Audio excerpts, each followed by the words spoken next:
Welcome to State of Wellbeing, a podcast from South Dakota State University.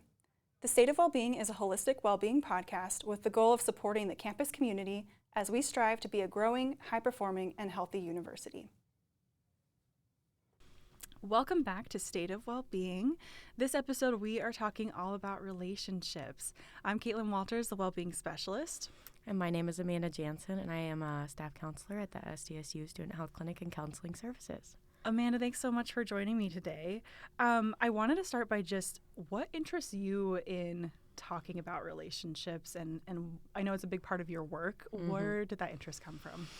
Yeah, I did my undergrad here in Human Development and Family Studies, and in that class, one of my classes, I took a family relations class, and it just kind of was an introduction to discussing family relationships and intimate relationships and so on and so forth. And so then I decided to get my master's, and when it came time to decide a program, there's a marriage and family program that really interests me, so I selected that track. And I think part of what draws me to studying relationships and talking about relationships and working with clients who have relationship concerns is relationships affect every aspect of our lives. And so, I just find it really fascinating, and they can be so different depending on individuals. And so I just find it really fascinating. Well, and I think when we were planning this episode, we talked a little bit about like different types of relationships. Mm-hmm. And I think oftentimes when we hear relationship, we might think, dating relationships or romantic relationships. I think it's important to acknowledge that relationships are not just like dating relationships. It could be your relationship with your roommate or your best friend or your parents, or maybe your relationship with a coworker. So it's not necessarily just romantic. And I think that's kind of our focus for this episode, is kind of a more of a broad approach to relationships. I think this is just a really interesting topic for this generation in college right now. We're seeing that casual relationships are dropping for college-age students. We're also seeing some statistics that Gen Z are 47% more likely to be nervous to initiate conversation with people that they don't know. We're also seeing that they're 25% less confident on a first date. Have you seen that when you're working with, your patients in the counseling center? Mm-hmm. Yeah, we do see a lot of clients who are maybe interested in making, deeper friendships or making more connections on campus, maybe not being sure how to initiate those friendships or relationships with individuals, or being nervous or just not knowing coming into our offices saying, how can I do this? How do I meet people? How do I maintain friendships? How do I navigate conflict and so on and so forth? And so, yeah, we do see a lot of that at the counseling center. Well, and I recently attended a conference that was talking about that high school age and middle school age students are also dating less, and they're spending less time out with their friends. They're spending more time at home. So I think it is just an important life skill to learn. And if we're not learning it in middle school and high school, then we certainly want to be learning it in college. Right. So I want to talk a little bit about maintaining and making meaningful relationships. How do we maintain or make friendships? Yes. Maintaining relationships with people, whether it's a colleague, a roommate, a romantic relationships with your parents, whatever that looks like, it's important to constantly be nurturing the relationship, right? So I think a lot of times people think that relationships are natural and they should always be natural, and yes, it's great when you have a natural connection with somebody and you build a relationship, but relationships are also work, right? Like all relationships, whether it's with a parent or a significant other or a friend or a colleague, you have to nurture the relationship and consistently be putting in effort in the relationship, and vice versa. The other individual should be putting in work as well in order to maintain a meaningful relationship. And so what this looks like is, there's give and take in relationships, right? And so if you're in a relationship with, whether that's with a friend or coworker or intimate relationship, and you constantly feel like you are giving and giving and giving and not really getting as much back, that's going to wear on you, and you are going to feel like the relationship isn't as meaningful to you, or that you're effort isn't being met, and then you can build up resentment. And so if that happens, we'll talk a little bit about conflict later, but making sure that you're addressing that's part of nurturing the relationship and tending to concerns, not shoving things under the rug, right? And so that doesn't necessarily mean you have to bring up every small conflict or disagreement that you may have with a friend or roommate or something, but definitely when something's really bothering you, addressing it sooner rather than later is part of maintaining and nurturing that relationship. And also just like calling attention to like, hey, I really respect this relationship. I really appreciate this friendship. I know my friends and my colleagues and I were constantly saying like, hey, like this was really helpful for me. Like, thank you. I really appreciated getting dinner with you or whatever, and calling attention to the positive things as well as addressing the negative things when you have to. And then when it comes to making friendships, this is kind of a large topic that I spend time talking to my clients about, how do I meet people in college? And part of that is, the first question I ask people when they say, I want to make more friends, I ask, well, what are you doing? What are you trying right now? And they're like, oh, well, I go about my routine. I try and, I sit in kind of the same places in my classes, so on and so forth. And I'm like, okay, well, what can we try that's different, right? And so part of being in college is you have so many opportunities for different events on campus. And I've had this discussion with my colleagues recently that many of us have regrets about our college experiences and wishing we would have been more involved on campus. And that doesn't necessarily mean within, an organized group or an organized community, but just like overall attending more events on campus, because right now we look at, the SDSU like event calendar on the SD State website, and there's events going on every single day, right? And so there are just in the morning, in the evening, some days, maybe it's athletic events or different groups are hosting events, or we do a lot of programming with the University Wellbeing and the Student Health Clinic and Counseling Services. We hold events, and, there's tabling in the union, and there's always stuff going on campus.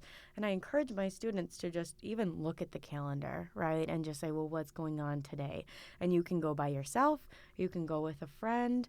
And a lot of our students are nervous to do things alone. But I'm like, well, what are the odds that somebody else is doing something alone as well, and then you have an opportunity to make a friend or something? And so I really do encourage people to just try to go to some different events on campus, just because that's an opportunity, right? And you may meet your best friend, you may not meet your best friend, right? But that's a natural way that you can meet people on campus, right, that may have similar interests to you, or at least maybe in a similar phase of life as you. And so part of making those friendships, it's kind of that initial meeting. Maybe you just have a casual conversation with somebody that you're sitting next to in class.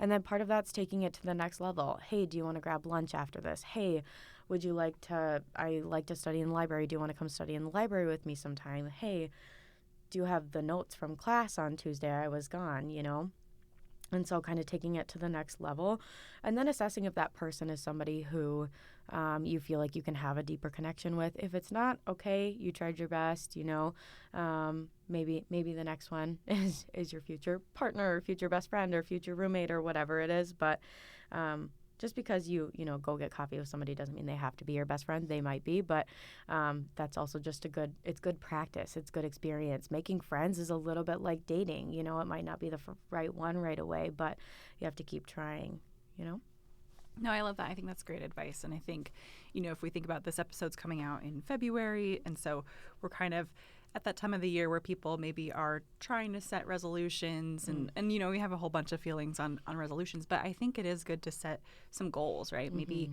Maybe it's I'm going to attend 3 events this month or 1 event a week, and just putting yourself out there more, because I always talk to you about like your social wellness. You're going to get out of it what you put into it. And so if you're not willing to reach out to people, or if you're not willing to, make an effort to meet new people, then you're not going to like get that back.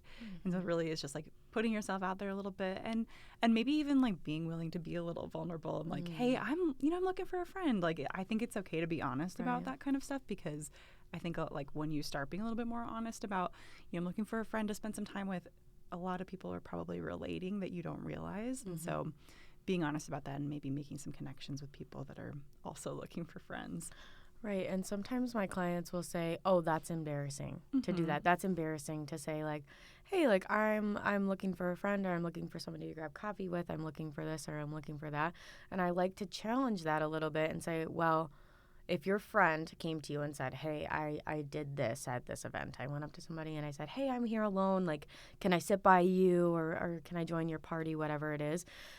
Would you tell them that that's embarrassing? And a lot of times their answer is no. And I'm like, okay, well, if it wouldn't be embarrassing for your friend to do it, why is it embarrassing for you to do it?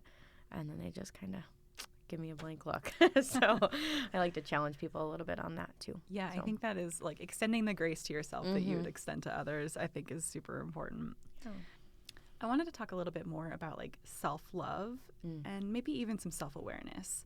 Can you talk to me about what's important about having that self-love when it comes to building relationships?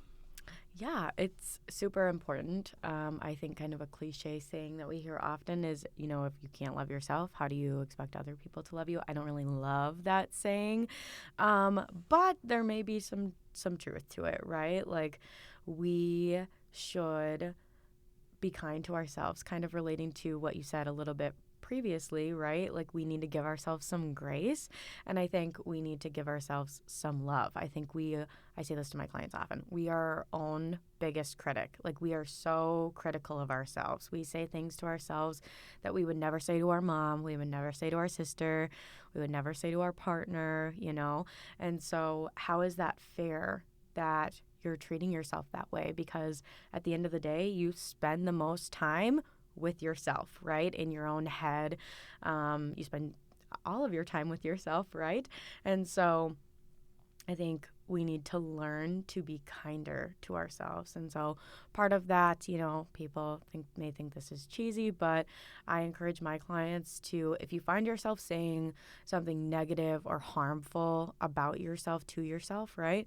I encourage you to then meet that with 3 affirmations, right? So if I look at myself in the mirror and I'm like, gosh, my hair is just all over the place today, like I'm just not having a good hair day.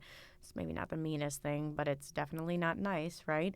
And so then I would challenge myself to say 3 nice things about myself. So it would be like, even if they're very basic, like, okay, I like the color of my eyes. I've got brown eyes. I like the color of my eyes. You know what? I like this shirt. I picked out this shirt. I picked out this outfit today. I think my outfit looks nice. And I'm a really empathetic person, right? So they don't always have to be physical. One of them can be, about your personality, whatever it is. But I encourage people, if they say something negative, to try and meet those with 3 positive affirmations, because it helps us reframe our thinking about ourselves. And at first, this doesn't come naturally. We'll passively have these maybe negative comments about ourselves, and it may be, kind of take some work to identify that we're having those thoughts about ourselves. But after a while, it does become more natural, and then you find yourself kind of reframing the way that you're thinking about yourself. But self-love is so important. It's important in the way that it affects the way you carry yourself, the way that you walk into a room and people notice that, One of my mentors recently told me, this is one of the greatest pieces of advice I think I've ever received, is when you walk into a room, act like you belong there. And I think that is so meaningful and accurate. Like, you do belong there. Who's to say that you don't belong into a room? And if you walk into the wrong room, guess what? Somebody will tell you the right way to go, right? And so just acting like you belong somewhere, because when you act a certain way, you come off that way to other people, because they don't know what you're thinking or what's going through your head. And so, yeah, just kind of act like you belong, because you do, right? I love that. And I think kind of to what you're saying about you wouldn't say that about friends, I think too, like, when you catch yourself here, like, saying things about yourself, reminding yourself, like, well, what if someone said that about my best friend?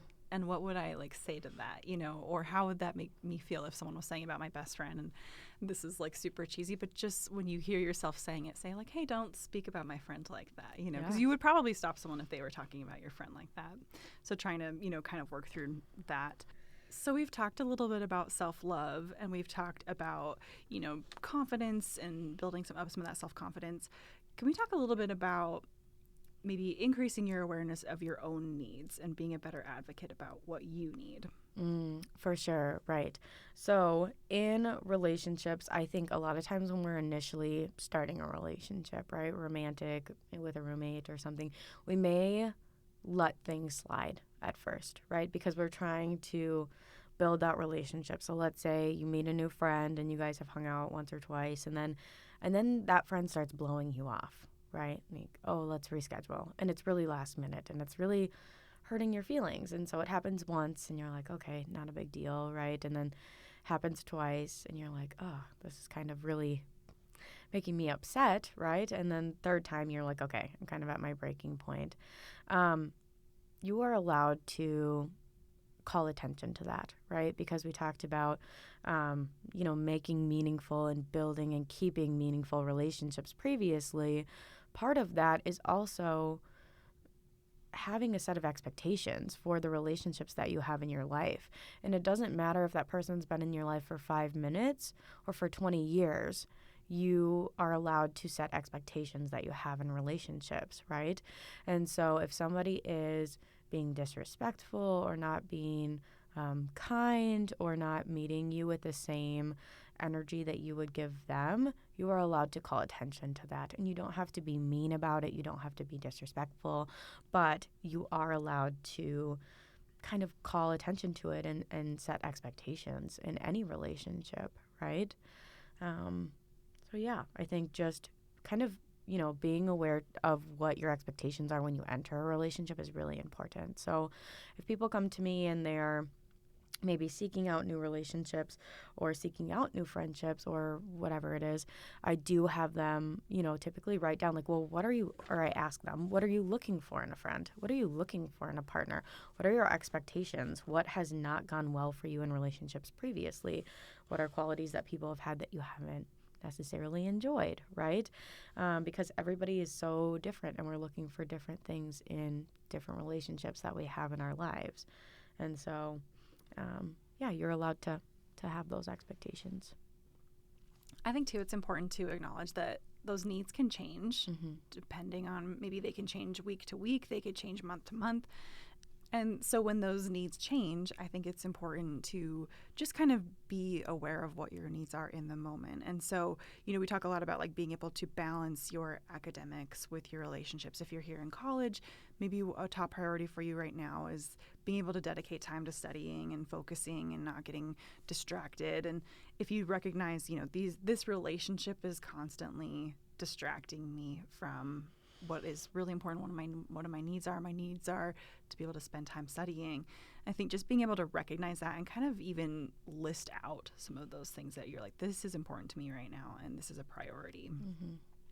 I think that kind of goes into setting boundaries, and well, it definitely goes into setting boundaries.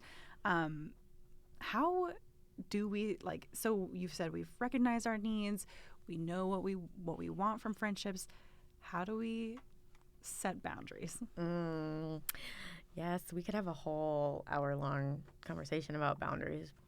So we have expectations in our relationships, right? And when those expectations aren't being met, or potentially an expectation that we have is being pushed, then that may be time for a boundary, right?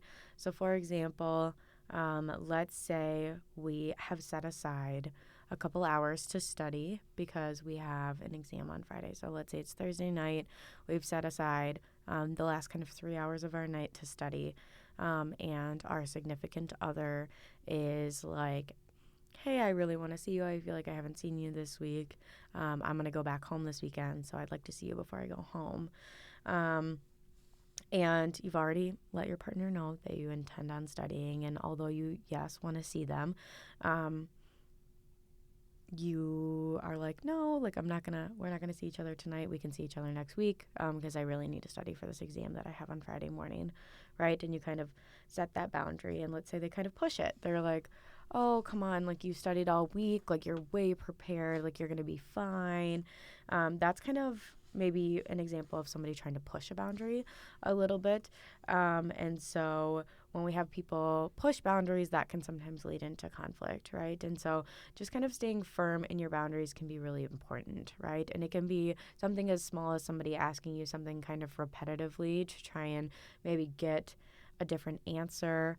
It could be, your roommate not listening to you when you ask them not to have people over after 10 p.m. It could be your boss asking you to come in on a day that they know you requested off, and so on and so forth. And so our boundaries are constantly being pushed, I would say, pretty consistently sometimes. So we just need to kind of be firm in that. And part of that is just reiterating what you originally said of just like, hey, you know what? No, I said I was going to study today. Like, that's what I'm going to do. And please be respectful of that. And again, when you're setting boundaries, you don't have to be unkind. You don't have to be disrespectful. You just have to be direct. Yeah, I love that. And I think if you've ever had boundaries set, like if someone has set boundaries with you, yes, I think it's important. It might sting a little bit at first, but it is important to think like, think of your own boundaries that you have in your life and then take a beat, like kind of think through all of it and then respect those boundaries, right? And think, it's not, boundaries aren't a bad thing. They're a sign of a healthy relationship in which I feel comfortable telling you no. Right. And I know that when I tell you no, you're not going to just leave and ghost me and I'm never going to hear from you again, right? Or and so I just think it's important on both sides to not feel like boundaries are necessarily a bad thing. It is a sign of like of healthy dynamic and healthy relationships. And boundaries aren't always personal. Like if somebody's setting a boundary with you, it maybe isn't personal, For example, if you ask a colleague to take on an extra task and they say no, that's probably not personal. They probably have their own things going on, and that's their, boundary that they're setting, and we have to be respectful of other people's boundaries, even if they sometimes exist not in our best interest, right? So we've talked a little bit about setting boundaries and maybe how we can set respectful boundaries and also respect boundaries of others. How do we address conflict when maybe there's some tensions that start to rise?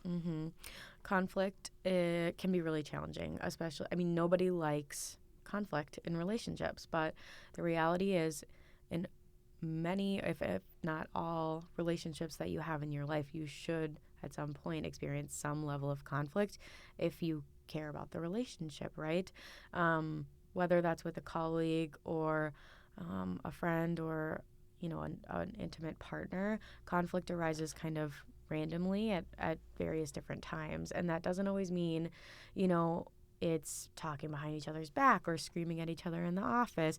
Conflict can be very subtle, right? It could just be something that happened within the relationship that you didn't disagree with. That can be an example of conflict, right? And sometimes it's not addressed. And sometimes it is directly addressed, which is the most ideal way to address it, right? And so, so conflict can occur in various different settings and relationships. And how do we address it? I would say the best way to address conflict in a relationship is to have a direct conversation about it. And I can't tell you how many conversations I've had about this in my office because nobody likes conflict. Nobody wants to be in a conflict. And it's uncomfortable for people. But the best way to address it, I would say, is to have a sit-down, direct conversation about it. First of all, because a lot of people would prefer to have the conversation indirectly, meaning over the phone, over text, over social media, by making passive-aggressive comments or doing passive-aggressive actions. But a lot of things in our, nonverbals or over text communication can be miscommunicated, right? What do you mean when you put a period at the end of the sentence? Some people think that's really passive-aggressive, and some people just punctuate their text, or right? the thumbs up emoji. Yes. Yes, right. People send me thumbs up all the time, and I'm like, I'm a semi-anxious person, so I'm like, what does that mean? Like, are you telling me that's great or that's not good, right? And so the best way to address conflict, and I encourage everybody to this, whether it's with your, like, specifically with roommates, right? Like, you're living in a very close quarters together. Sit down with your roommate and have a conversation. Like, just say, and if they're trying to talk about it over text, just say, hey, I don't want to have this conversation over text. I don't want anything to get misinterpreted. I would love to sit down and talk with you, right? And do it in an environment where you feel comfortable. Maybe it's in public. Maybe it's at a coffee shop. Maybe it's in your dorm. Maybe you need a third party to kind of facilitate that conversation, whatever it is. But having a direct conversation where things can't be miscommunicated is important, right? Because even if you're on the phone, you can't see that person's face. You don't know what their nonverbals are, and so much of our communication is nonverbal. You know, the tone of our voice, if we're rolling our eyes, if we're smiling, if we're frowning, if our shoulders are very rigid. And so if you're on the phone or you're texting, you're not getting the full story from that person, because they could say something over text and just be casually sending it to you, and you might take that very personally. And so I think the best way to have a conversation about conflict is to have a direct sit-down, in-person conversation, which isn't always possible. You know, people, maybe you're in a conflict with your mom and she lives 6 hours away. You know, do the best with what you can, but I think it's important to have those direct conversations. And if you feel things escalating, sometimes you need to pause that conversation, right? And so let's say that you're having a conversation with your roommate about expectations that you have for people coming in and out of the dorm, right? Like, let's say you don't want people sitting on your bed or eating your food or whatever it may be, and your roommate is getting very dysregulated. Like, you can see they're like standing up, they're pacing, they're raising their voice, so on and so forth. Maybe you say, hey, you know what? I think we need to come back to this conversation. I just feel like we're both really not in a good place to talk about this right now. Right? And then maybe it's bringing in a third person. Maybe it's bringing in your CA or an RHD or one of us at the counseling center, right? Maybe it's having somebody, a third party, to facilitate that conversation, because sometimes we can't find the words to say it ourselves, or we just need a third party to kind of keep the situation more balanced. I've heard this before, and I guess I'm curious to hear if this is still true, if this is still like an accurate recommendation. But when you are addressing conflict, I've often heard it's best to use I statements, not like you statements. Mm-hmm. So if you and I are in conflict and I'm annoyed because you always drink my coffee that I have in my office, I would say, I feel disrespected when you drink my coffee without asking. Right. Well, that's still using a you statement. But is that still true? Is that still like the best way to do it? And if so, like, can we get some like examples on that for people who've never had to do that before? Because I can say before I went to college, never had those types of conversations. Probably not for the best, but how do we use that? Like, I think that's a skill to build. And I guess if that's still true. Right. So you did it right? So you draw attention mainly to how you're feeling. So I feel upset when people use my stuff without asking. And so I would kindly ask you to please, ask me before you drink my coffee, or, I can let you know the next time I go to the store, and I can pick you up some for your office. So it's not necessarily, you can't say the word you at all, but it's more just calling attention to like really focusing on how it makes you feel, because your feelings are valid, right? And so other examples of this would be, let's go back to the example where your partner is asking you to hang out and you really would like to study. You could say something along the lines of, I feel pressured when you asked me consistently to hang out when I had plans to study, and that makes me feel upset. That makes me feel anxious. That makes me feel stressed, whatever it may be. And so you're still addressing the action that the other individual is participating in, but you are putting the main focus on how it makes you feel. And also, sometimes what individuals are doing, we think it's intentional, sometimes it's not. Okay? So for example, let's say your roommate is consistently having people over late at night and you're like not a late night person. Your roommate, if you guys have never had a direct conversation about it, your roommate may have no idea that bothers you. Or maybe you brought it up one time kind of passively of like, hey, wow, you guys are all here again.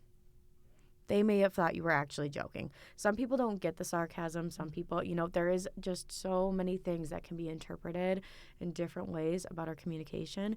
And so again, the best way is to have that direct conversation about it, right? Like your colleague may not know that it bothers you that they take your coffee, right? They may have no idea.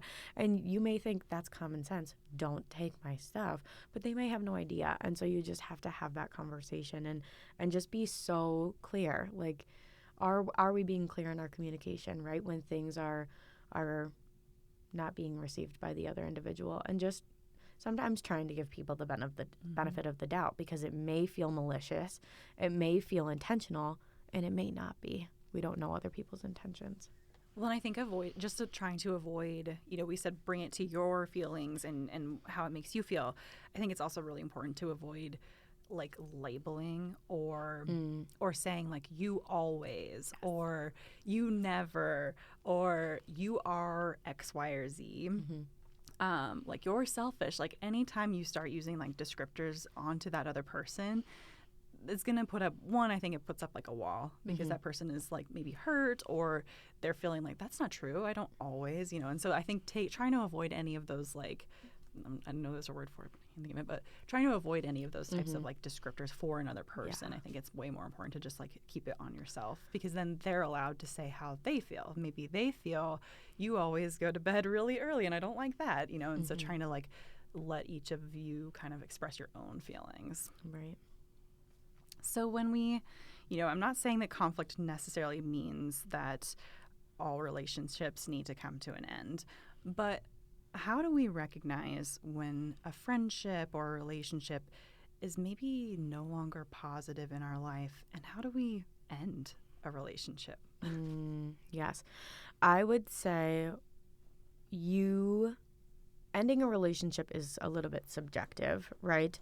And so, when you look at a relationship and you're trying to assess, is this relationship positive? Does this relationship fill me up more than it pulls from me, right?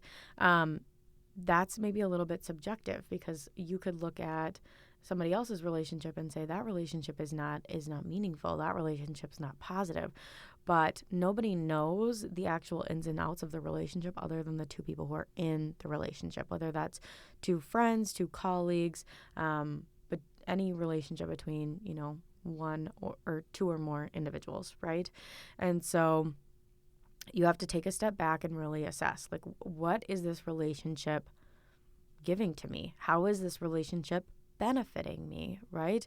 And if you can't come up with, I would say, several answers to, how is this relationship filling me up? What am I benefiting from this relationship? Then I would look at the opposite of that. How is this relationship draining me? How is this relationship taking away from me? Right? And relationships aren't always 50-50. I also want to call attention to that. For example, in an intimate relationship, if you're in a, kind of a rough place, you may be giving 30% in the relationship and your partner may be giving 70%. And that's okay, right? I know for me personally, like there are times when my husband is more busy at work. So he's only giving like 20% and I'm giving 80%, right? Like I'm pulling the weight, and that's okay too. And that happens in friendships, in relationships with colleagues, so on and so forth. But if you are consistently putting in 80% and the other person is consistently putting in 20%, you have to assess at what point am I going to be done, right? And have you had a conversation about that? Because I think part of it is sometimes people don't know what is going on. People aren't mind readers. Our partners aren't mind readers. Our roommates aren't mind readers. And so if you haven't had a conversation about it, is it fair to you to blindsidedly end the relationship, right? Because that can lead to the other person having some hurt feelings, right? And so I think first things first, right? Having a conversation about your concerns in the relationship. Hey, Caitlin, I feel like I'm putting in way more effort into this relationship.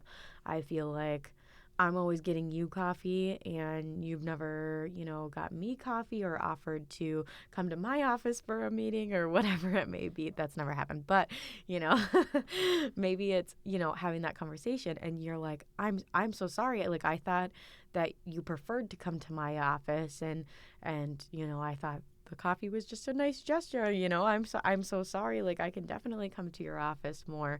And so I think part of it is, again, not assuming that malicious intent and having a direct conversation.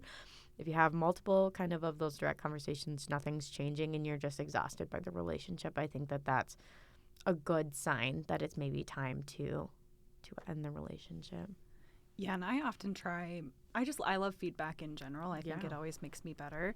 And so in my relationships, I often try to ask, like, is there anything I could be doing to support you more? And by opening it up and asking that question, so I'm turning it around to, example, my husband, like, could I be supporting you more? Hopefully, when they give their answer, oh, I think you could be doing this or this, then they say, hopefully, what could I be doing to support you more? And so I think by like just trying to have those like consistent, like kind of like a feedback session, and this could be with a coworker, this could be with your your romantic partner, your friendships, maybe even like family members. Like I have a sibling, and maybe checking in like, hey, do you feel supported by me? And kind of trying to open up that feedback channel so that both of you can feel comfortable saying like, I actually feel like I could use a little bit more support. Maybe you could call a little bit more often, whatever that looks like. But I think just being open to giving and receiving feedback is super important. Yeah, and then the second part of that you asked is, how do you end a relationship when you feel like that relationship is no longer serving you? And I think that this answer kind of varies depending on the type of relationship, the length of relationship, so on and so forth. And so part of getting ready to end a relationship would probably be setting and enforcing more boundaries first, right? So if you're getting ready to end a relationship with, your roommate, you're probably going to, you're probably going to spend less time with them. You're going to be setting more boundaries. And then eventually maybe just, again, having that conversation of like, hey, you know what?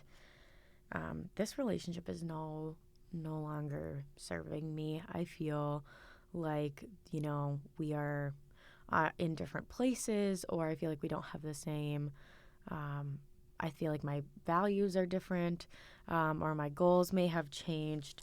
And, I think we need to maybe take some time apart, right? And this, again, these conversations are not fun. Nobody wants to have this conversation, but we've all had maybe friends from, when we were younger or whatever it may be, and we've all kind of drifted apart, right? Think about an old colleague that you had where you guys were maybe really close, and maybe the relationship ended because of distance or no longer working together or whatever it may be, but look at that and say, okay, relationships do end sometimes, and that's okay. And I think sometimes when you're in college, you're changing so much. It's such a transitional period. Maybe you're, really diving more into your academics, or you've found a new hobby or whatever it may be. And some of your previous friends' values may not be lining up with your values anymore. And so, that can be a difficult conversation, but sometimes if the relationship is, negatively impacting you or just not serving you anymore, sometimes you do have to have those conversations. And I think that makes people really uncomfortable. But I would also argue that you wouldn't want to be in a relationship with somebody who didn't want to be in a relationship with you, whether it's a friendship, intimate relationship, whatever it may be. When it comes to ending relationships or setting boundaries or whatever it may be with family members, it gets a little bit more complicated, right? So maybe we can talk about that in a future podcast. But with friends and intimate partners, I think it's important to just be direct and say, you know what, I'm really sorry, and it's more of a me thing than a you thing, but this relationship is just really not serving me anymore, and I think we should just spend some time apart. Or, you know, I would prefer not to room with you next year, or however you may say it. But those conversations are difficult, but I think they're important to have. And just to remain direct, like you said, focus on how you're feeling, avoiding the you always, you never, because those are never helpful in a conflict. But just kind of focusing on the facts. Like, I just don't feel supported in this relationship. I feel like when you make jokes about me, you may be being sarcastic or trying to be funny, but they hurt my feelings, and I just can't be in this relationship anymore, and I'm apologize, Yeah. And I think, I've had a couple of relationships or friendships that we maybe ended at certain points, and later on, when both of us have grown and changed and maybe find ourselves at different points in our lives, we've actually been able to come back together in healthy ways as friends. And so I think just being open to, maybe because the friendship is hey, there's some pretty strong boundaries set of we need to spend some time apart. This friendship is ending. It might circle back in a few years, and it might not. But being open to I'm going to respect that they're asking me to, take some time apart and to end this friendship and take a pause, and it might come back. So I think just being open to that too. Yeah. And being on the other side of that doesn't feel good, right? If you have a friend come to you and they just say hey, I really feel like this relationship isn't serving me anymore, or whatever they may say, I think instead of looking at that as they're attacking my character, they're attacking who I am as an individual, maybe that's some time for some self-reflection. Like you said with your husband, we're constantly doing self-reflection in our relationships and saying, am I being a good partner? Am I being a good coworker? Am I being a good employee? And so on and so forth. And I think that reflection, we should be doing that not just at the beginning of the year, right, but consistently throughout the year. Well, I think this has been probably a lot of information, but also I think super helpful. The last piece I want to talk about, because you do work at the counseling center, how can counseling help with all of this? If I'm listening to this and I'm man, I am struggling with my friend or my coworker or my roommate or my partner, how can I seek some help from counseling? What does that look like? Yeah. Our relationships, whether it's with our parents, our roommates, our friends, our partner, significant other, affect all aspects of our life. They affect our job. They affect our sleep. They affect our academics. They affect everything. And so when would be a good time to come in for counseling? I would say if it is affecting your mental health, if it is affecting your academics, if it is affecting other relationships in your life, it would be a good time to come in and talk to a counselor at the counseling center.